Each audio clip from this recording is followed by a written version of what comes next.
yung restrictions na lifting the age of for 10 to 14 age group sa MGCQ areas, napalabasin na yung mga 10 to 14, I am compelled,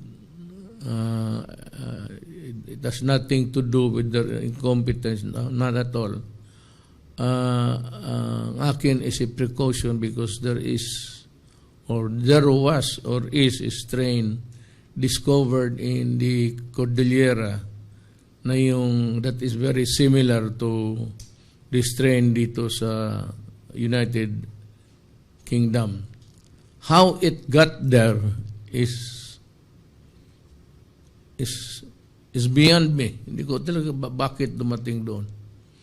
But nandoon, nakita naman nila, and I trust that our doctors, our medical workers are really competent enough to determine this situation existing. So, balik ko kayo sa bahay muna. And besides, yung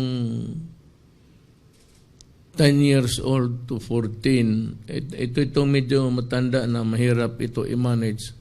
But itong mga 10, 11, 12, pwede na yan sila sa TV. They can glue their attention sa TV the whole day. Pasensya na po kayo. Mine is just a precaution. Wala itong bisa. Takot lang ako kasi itong bagong strain strikes the young children. Itong original na COVID, hardly if at all, na wala kang marinig na may bata. Meron 1 or 2, and you can count it by the fingers of your hands. Kung ilan ang bata natin na hindi sila hindi naman vulnerable. But the infection is not easily acquired. Pero ngayon, according to the studies, balita lang man itong United Kingdom, nag-warning si Johnson, yung Prime Minister nila, that it can,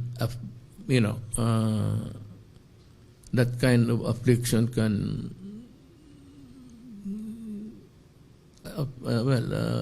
walang limit sa edad kung ilan. So, it does not have any cut off there.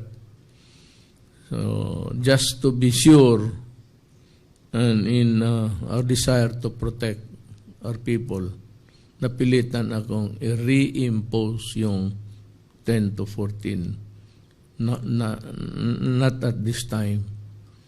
It's a sacrifice for the parents and for the children. It would limit their movements and their, that's about the time when they are playful and they need space to, move. Yan ang problema. Hindi natin sigurado.